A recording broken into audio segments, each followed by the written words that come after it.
Yo, it's Power 106.5 Speak Life Radio. It's your boy DJ Civil Rights, man. And tonight we have another special guest on the line, man. It's my boy Moses Uvere. What's good with you, fam? I'm doing well, man. Doing blessed. Like, I'm feeling good, grateful, super grateful to be on the show, man. For real, I consider this an honor. So thank you, man. I'm excited. For sure, man. No problem. So let's get right into it, bro. First question, man. When did you know that music was the lane that you were gonna follow down? I mean, like I said before, I looked at the music videos, looked at the website. You know what I'm saying? Seeing you connecting with people in the community. So when did Moses Uvere have that calling that, man, maybe music is the lane I need to be in?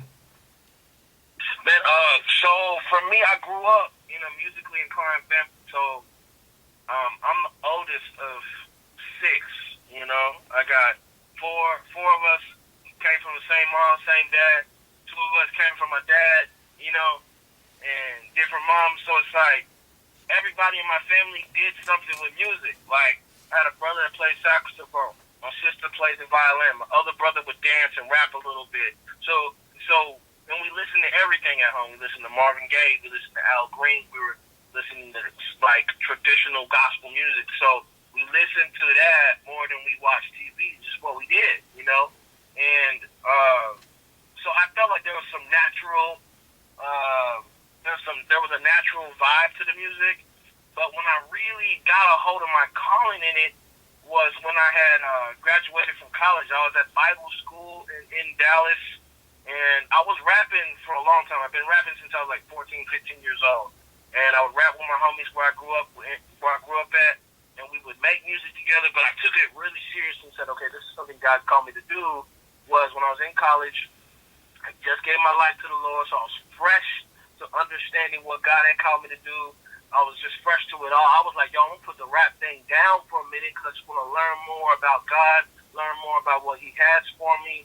And so I was focusing on that while I was in Bible school. But I met all of these cats that could rap, that could sing, that could dance, that could b-boy, and they all did it for the Lord. And they did it with such a manner of excellence. And so that blew me away because, one, I wasn't completely hip to the fact that you could do rap for Jesus. I didn't really know people who did that. I didn't know people who could sing and b-boy and dance and all this stuff for Jesus. So when I saw all these people at Bible school who were authentically hip-hop, they were authentically the culture, and they did it for the Lord, it inspired me to dive into it. So all those people became my friends, some of my best friends today. And one day there was a dude that worked for a radio station out here in Dallas called 89.7, used to be called Power FM. And he came to me and said, man, you got a gift. Like, you have something special. I want to mentor you. So when he told me that, I immediately was like, whoa, maybe I need to take this seriously. So I started asking God, like, is this something I should pursue? And he gave me the green light, man. I felt a lot of peace. And so I engaged in that. I started working with him. He started mentoring me as like a man. He started mentoring me as an artist. He started mentoring me as a leader. And it really started shaping the way I look at this music thing and how I approach it. And that was the big step for me. Was somebody else that I felt like was a huge influence, solid in me, and was like, yo, you got something here. And so that was the thing that gave me the green light for me to really take it a lot more serious. Okay, for sure, man, for sure. So tell me, man, like the firm foundation in your walk with the Lord, it always starts at home with salvation first through Christ Jesus. So tell us that testimony, man. How did you come to know Christ?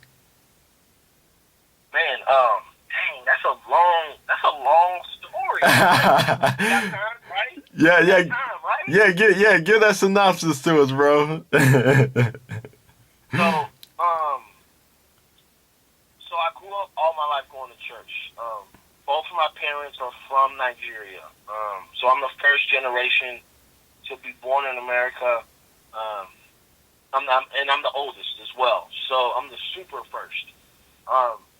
And so coming from African culture, my parents took them a while to adjust to how Americans do things. So therefore, my dad said, yo, Americans go to church, so we're going to go to church. Americans go to school, so you're going to go to school.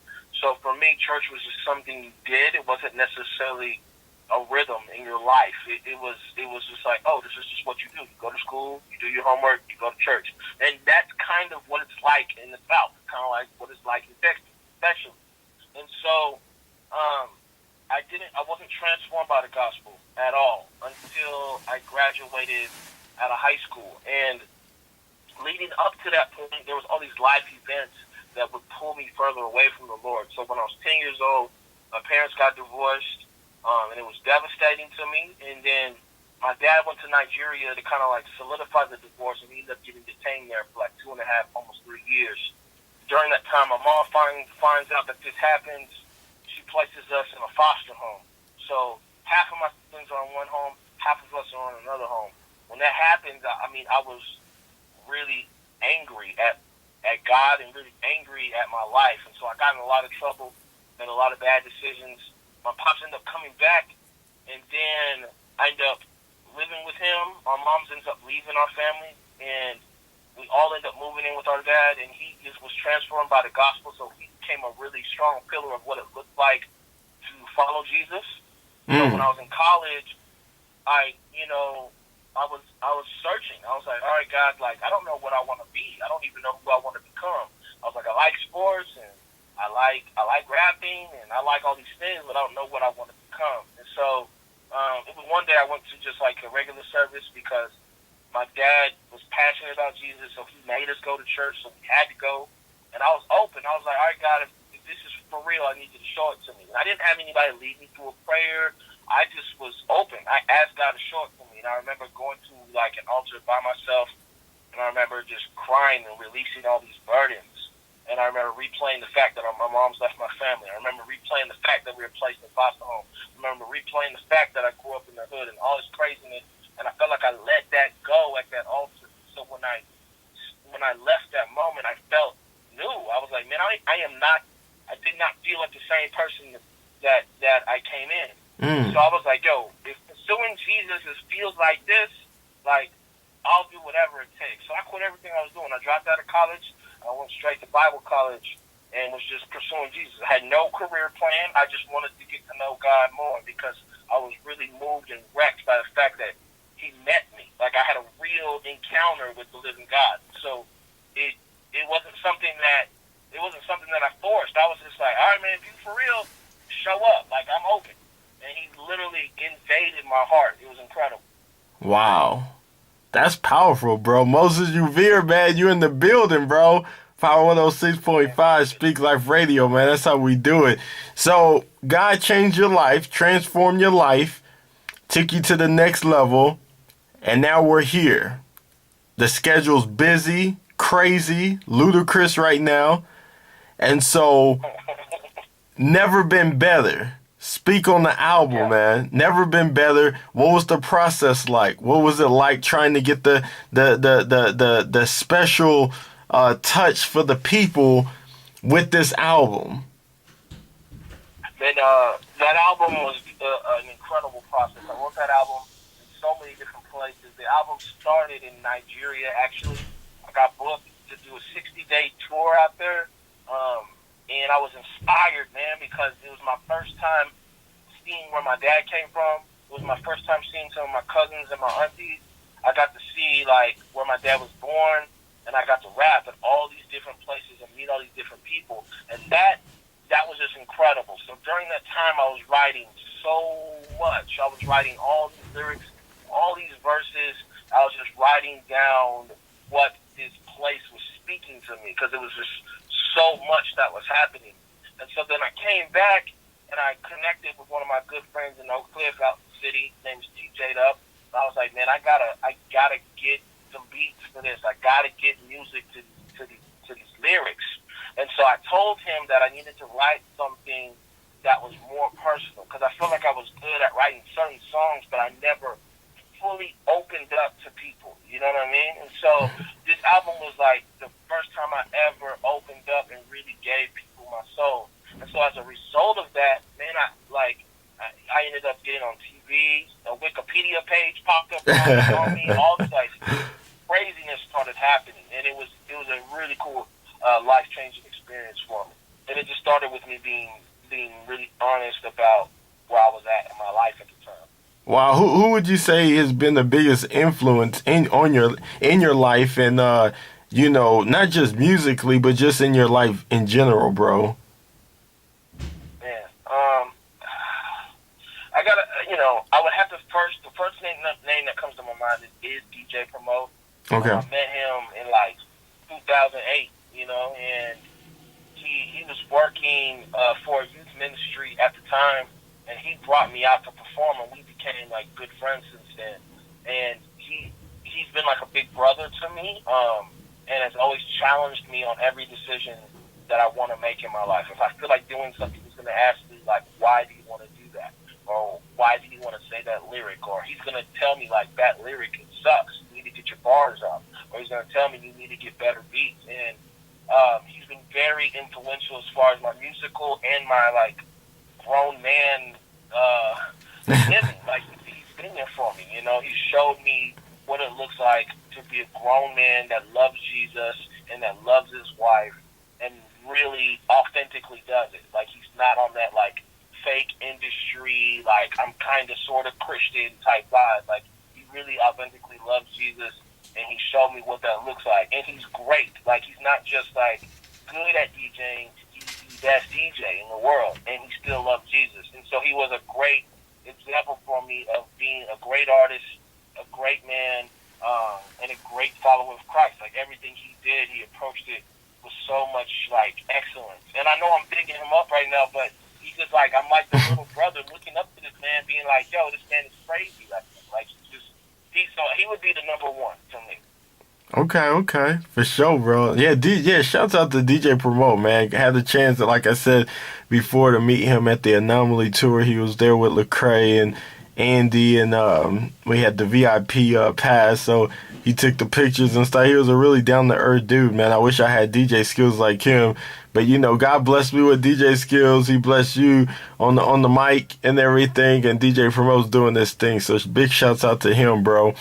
Man, being in such a huge industry and being surrounded by different celebrities, do you find it difficult, Moses, to share your faith? Because I noticed that you have opened up for secular artists like Paul Wall, Trey Songz, and many others, but you've also been able to open up for Toby Mac and just an array of different artists, bro. How do you feel? Do you feel a difference when you open up for an artist? Is it go out there, tear the stage up, and then go home and do your thing? Or do you feel like there's a great calling on evangelism once you leave the stage and you're backstage around other secular artists? Yeah, oh man, that's a great question. I feel like as a Christ follower, like my entire life should be always in a state of like communication to people about how awesome God is. So when I'm at an event, opening up for Paul Wall, 3,000 people at the Civic Center, we're the very, very, very first act, and I get a chance to be backstage with this man. Like he's gonna see me and my homies praying before we go up there. He's gonna see like, man, like we just left Bible college to come open up for Paul Wall. This is kind of wild right now. Like my life, the way I live my life. I've always made it a mandate that there's nobody that can be within my influence and not know that I love the Lord. And I'm not necessarily saying Jesus, Jesus, Jesus every time I'm talking. You're just going to see the way I am, and see the way I love people, and see the way I try to allow my presence to be so felt in people's lives that they're going to be like, that's either borderline uncomfortable or this man really loves Jesus, you know what I mean? Mm-hmm. And I've always made that a precedence in my life to like let my actions speak extremely loud to where I can walk into a room where they don't even have to doubt where my faith is or where my mindset lies. So Amen. When I've had opportunities like that, man, like people know every time. I never had to tell someone, "Oh, I'm a Christian rapper." They just are, "Oh, I'm a Christian." I never have to tell them. They see me and they say, "You go to church or something, right?" They know.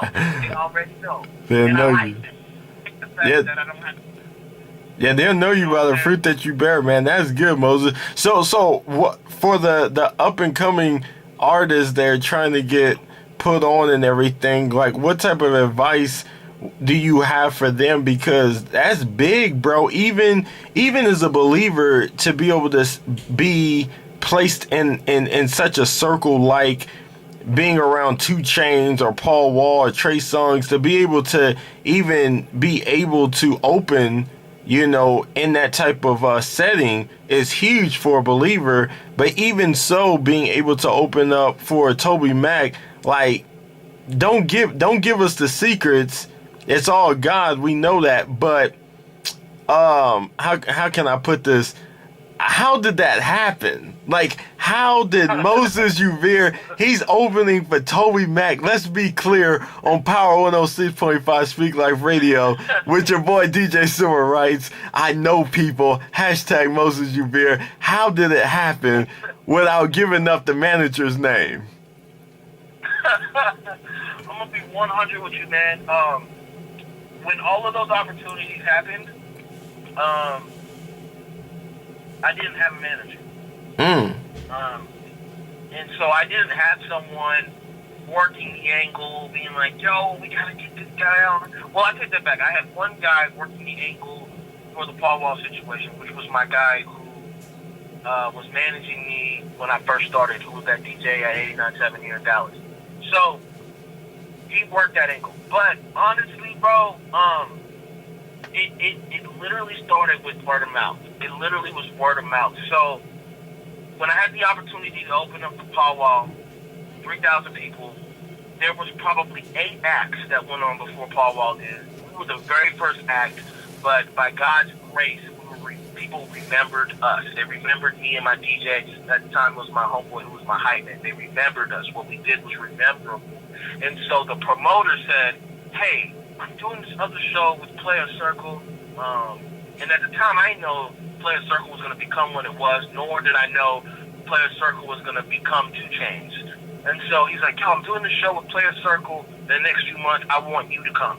And so that guy saw something in me and said, "Yo, I want you to come." And so we ended up doing that event in Lubbock with Player Circle. Come back afterwards, that same guy said, "Man, I'm doing something with Trey Songz in Austin, up and coming R&B artist.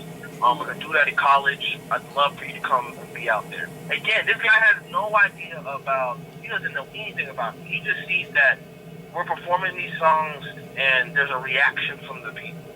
And so, honestly, every single one of these opportunities that God has blessed me with has been just simply word of mouth. The Toby Mac thing, the same thing. I got the opportunity to go on the Extreme Tour, and in 2007 and in 2008.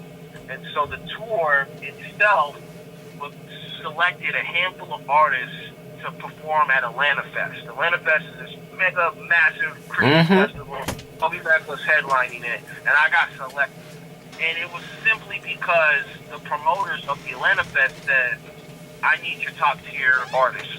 And I happened to be selected. And again, that was just a moment of like God's just sovereignty and His grace. But I honestly feel like what I was doing at home before I had these opportunities was when I was on my way to the job, I was rapping my lyrics super hard. I was practicing. I was asking people, "Hey, is this an okay bar to say?" Like, I was really being analytical and detailed with my craft. Super, duper, duper honing it. I'm honing it hard. And being okay with the fact with someone to tell me, "Hey, this sucks. This is not great." Like, and a lot of people who write music, it's like a baby to them. They're like, "Yo, you can't tell my baby's ugly. I'm gonna punch you in the nose," you know? Yeah. And I was willing to say, "Help me be great." And I asked people to help me. And humbling myself in such a manner, I felt like God honored that. So, long story short, it was honestly because I took time and honed my craft and made sure that every opportunity that I got, I just gave it everything I had. Like, I was not going to ever do this again. Like, and I really felt the sovereignty of the Lord honored that, because it tells him, like, okay, I can trust you with this responsibility. You didn't come in here and didn't practice and didn't know your lyrics and didn't go over stuff. Like, so I feel like God honored that because I was really honing in on my craft to be great.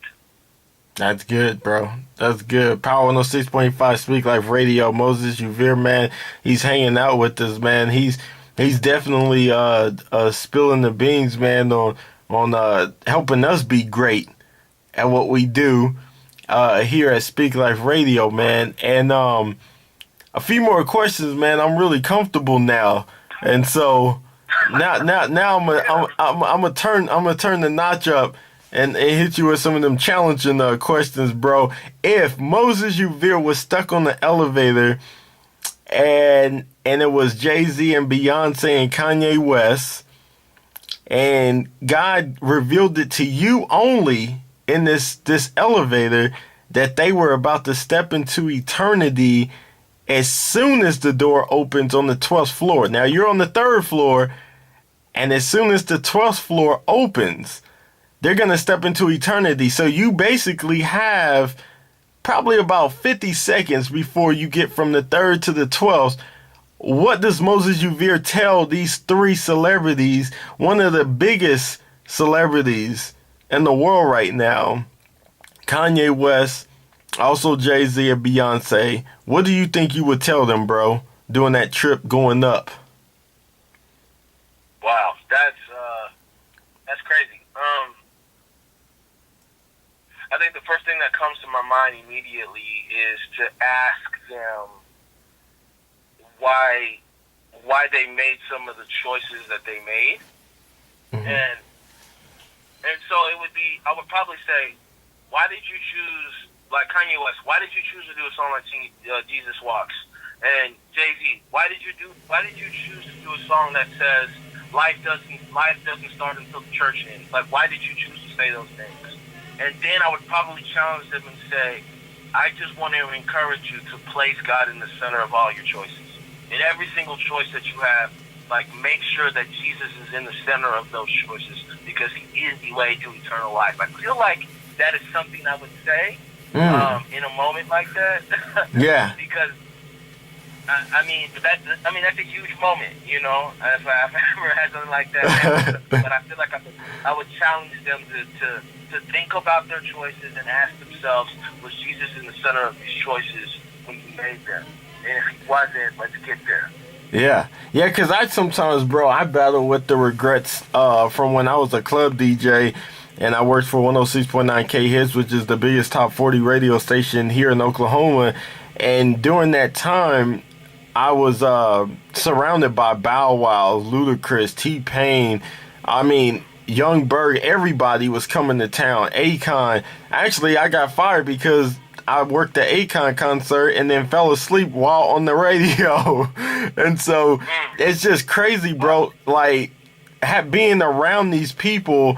And of course, I was spiritually dead. I was trying to be the famous big time DJ at the time, back in 06 to about 08.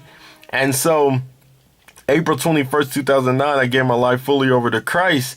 And so with that being said, looking back, you know, I always tend to ask questions like that here on the show because it means a lot to be able to cross the path of different artists. Whether they're big or they're up and coming, I mean, it's not a coincidence that we're crossing the paths with different artists. So I always love asking that question because, I mean, I think about asking Prince.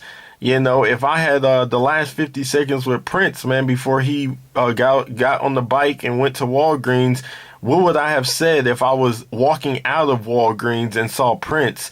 You know, it's just moments like that I think about. Or if I was around Whitney Houston before she went upstairs and you know, what happened to her in the tub. And so, I mean, all of these different instances, you know, people in the industry are around these people, but it just seems like it doesn't end very well sometimes. You know, if I was that doctor that was walking into Michael Jackson's hotel room or house before he passed and overdosed or whatever. And so it's something I think about, bro. And that brings me to my next question, man. What is something that Moses Uvere would like to see changed in the hip hop industry as a whole? Wow. Yeah. What's something that you've been paying attention to over the years that you're like, man, they really need to change that, and then give them the solution? Yeah. I feel like the number one thing that would really need to change is being extremely authentic with everyone around you. Because the reality is there's this mystique to being an artist. There's this mystique to being a celebrity.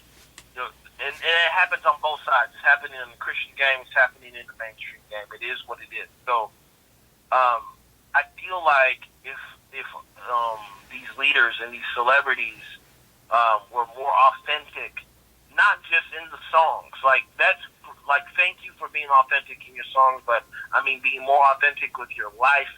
That would inspire a major that would inspire generations of people to walk in authenticity, because people feel like, oh man, I gotta show up to church and be ready to go to church. Like, I gotta make sure my pants are ironed. I gotta make sure I'm dressed right. Like, people don't feel comfortable fully engaging in Christian culture just as they are. They don't feel fully comfortable coming into an establishment such as the church, smelling like a Black and Mild, smelling like malt liquor. They don't feel comfortable fully. And so if our leaders were more authentic and said, hey, I used to smoke Black and Milds. In fact, I accidentally slipped yesterday and smoked one. Mm-hmm. Like, if a pastor said that from a pulpit or lived that out to where people could see that authenticity, I feel like that would really steward some life change. Mm-hmm. It's something that I feel like I haven't seen.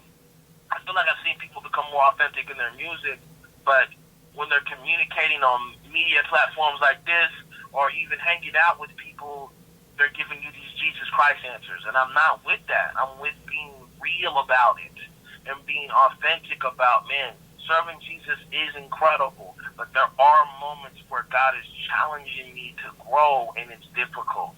And I would love to see that happen more often. I think that's the number one thing. I think if I want to throw in another, I would probably say I'd love to see a bit more unity. You know, there's lack of that all across the board. You know, like, hip hop just has this whole spirit of competition. That's kind of what's residing throughout the entire genre on both sides of the game. I would love to see more unity. It kind of seems like people get camped up. Like, hey, this is my camp. Hey, that's my camp. Hey, that's my camp. Yeah. And there's nothing necessarily wrong with that, but I'd love to see a little bit more unity. Like, I'd love to see, I don't know, like a top tier artist do something with a guy who they don't know how to say his name. They just want to do a song or do an event with them because they love what they're doing. And it doesn't have to be a political move or, man, this got to be a great move for my brand and all this stuff. Like, I wish that could be gone and people could just, like, really engage fully with one another and really build some unity. Yeah, I agree. Because the culture, because that's what the culture was in the beginning. Like, people started writing these rap songs because they were trying to tell stories about what's going on in their hood. And so that inspired somebody else that you're going to be okay because we come from the same place. Like, that's kind of what the essence of it was. And then I feel like we've lost that and made it into a brand. And that, I mean, that's important. You need that. But I would love to see more unity. So I totally agree. On that all day. I'm on that all day. I totally agree, Moses, because I can recall a few years back, a Christian artist that's huge right now had called me when I was working at a plant store, which is crazy. And he had said, yo, DJ Civil Rights, man, like, how much would you charge me to be my tour DJ? And I said, bro, for you, man, for free. And he never did call me back, but Tulsa's a really small market, so we ended up doing the show and I was the DJ for the overall show, and he had hired another DJ for that show, and then I had asked for him to come on this show like a few months ago, and then things got super mixed up where it was just a bad ordeal. And so I started thinking, like, man, Lord, like, I'm not gonna walk in unforgiveness, but it's kind of crazy how you can go from being super humble to wanting someone to do something for you, but then the minute you start selling a whole bunch of records, it's like, oh, I don't have time to do a 15-minute radio show or whatever, or unless I'm DJ Wado, it's not going to go down. And it's a shame that it gets like that, because at the end of the day, we're all human. We're all, trying to perfect the craft and the gifts that God has instilled inside of us anyway. So that's interesting, bro. Interesting. So, Moses, I really like what you were saying about people being very, very authentic. So share with us, what is something that you find the hardest, challenge in your life? Not so much a struggle, because we all struggle in different areas, but what's something that you're asking God, like, hey, man, I need a little work in this area, man, and maybe that will help someone else out that's listening in right now? Man, where I'm at currently, bro, my life is very dynamic, man. I'm a youth pastor at a church, and I do that, 25 to 30 hours a week. And then I'm a traveling, Christian hip hop artist, and so that's taking 20 to 30 hours a week. I'm married and I got 2 kids. Currently, I'm asking God, and my challenge is, how do I love my wife and how do I love my kids well when the demands on my life has really increased in the last 8 to 9 months. Wow. And it's only getting bigger. And only bigger opportunities keep coming by God's grace. I mean, even me being on this radio interview today, like, is a huge honor for me, because I come from the hood, man. So it's like, even be able to come from the bottom to even get an opportunity to do something like this is major for me. So, like, where I'm at right now is managing my time well and loving my wife well and loving my kids. That's where I'm wrestling right now. Is how do I do that in such a manner to where I can do everything that I'm doing right now with excellence? Because I love being able to rap. I love being able to pastor kids. I love my baby mama. I love my kids. So it's like, how do I do that well?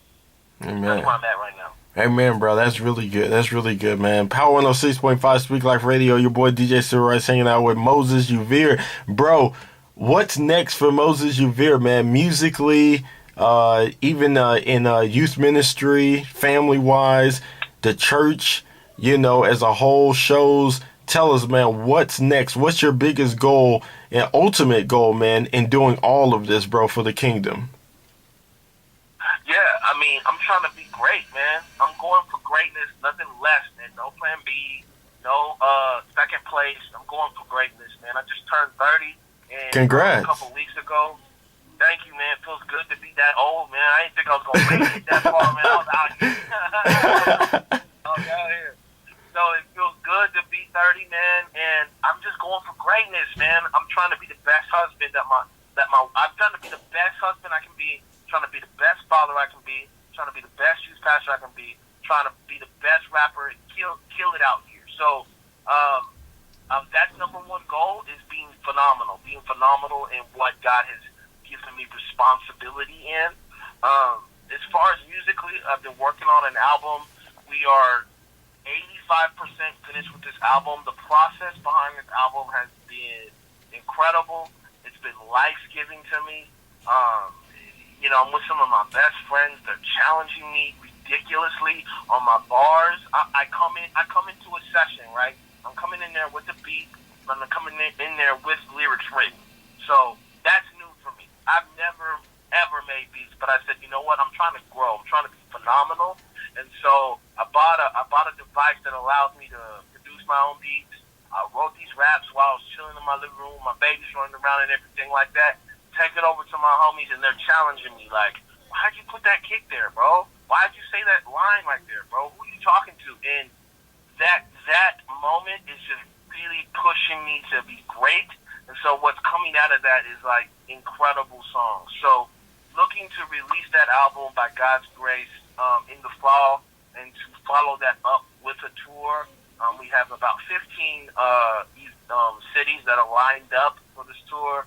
And I'm also going to be like preaching a sermon. There's a sermon that I've written for this album that I'm excited to share with people. And we're just trying to bring an experience to the body. So that's what I have going down on the rap end. I'm also planning on doing a tour with DJ Promote, something in Texas that might be popping off as well in the fall. So we're excited about doing that and partnering together with that.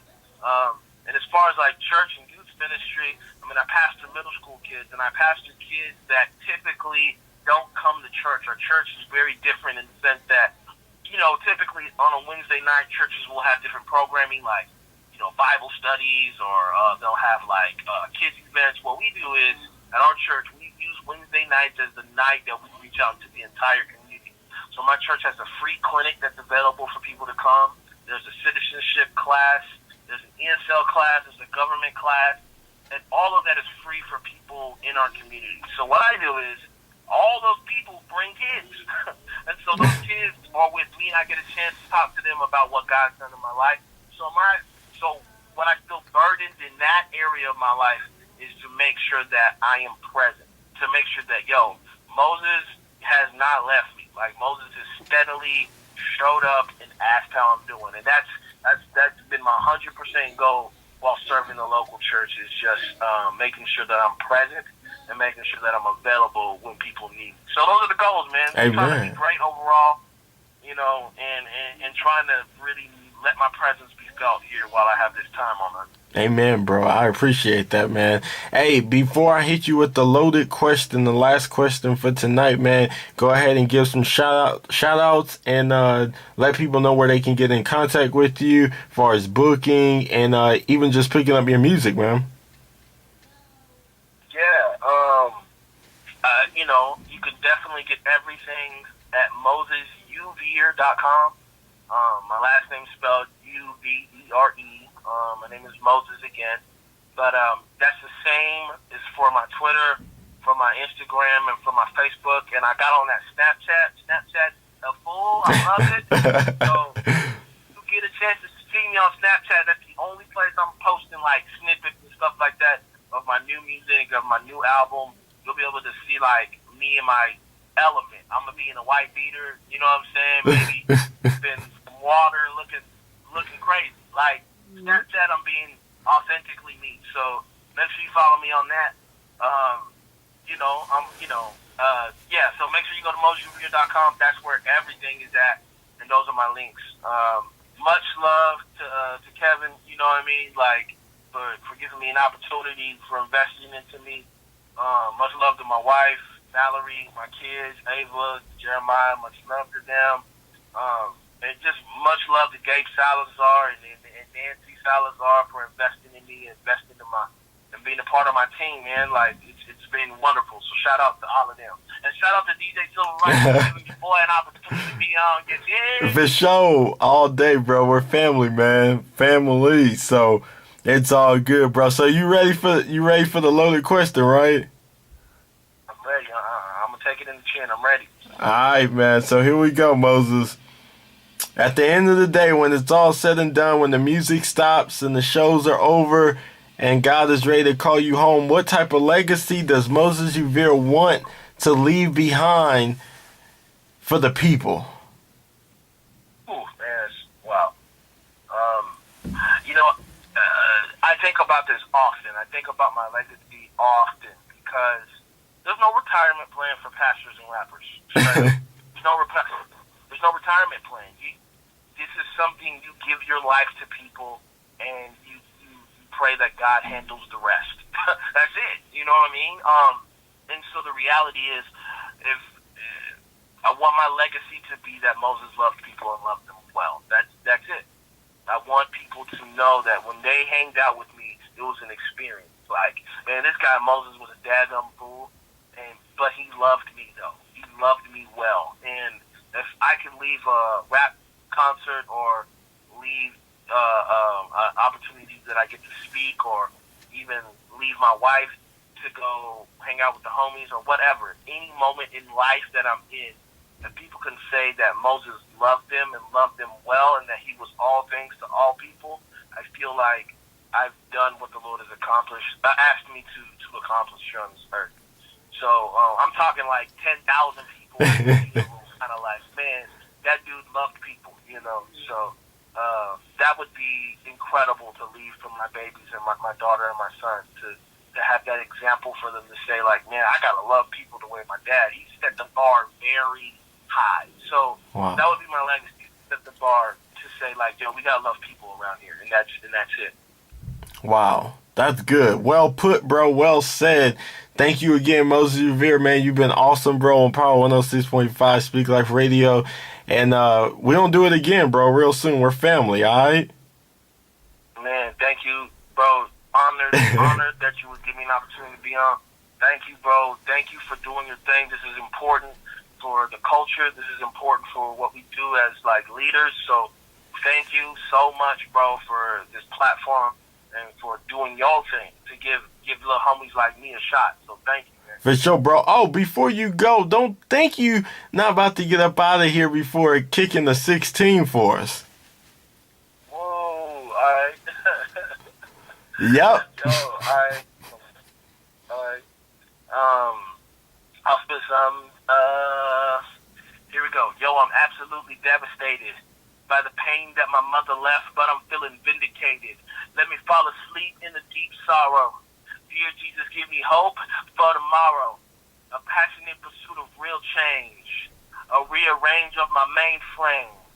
It all still remains hidden in these statements. I give my all to you. That's the basics. Official. They thought we weren't in the game to stay, but I don't care. It's Power 106.5, chilling with Moses Uvere. Leon Pearly walked through the pearly gates. Matter of fact, I can't hardly wait. You got that Texas slang? That's what that boy ate. Hey, catch me in the kitchen cooking patty cake with the Bible, man. Understand that Moses, man, came through with the kickstand, Mount Sinai style. I'm out. Bro, don't put that on the next album, bro, without my permission. Thank you so much, bro. It's been nothing but love, man. We don't do it again soon. You be blessed. Moses Uvere, everybody, and we out. God bless.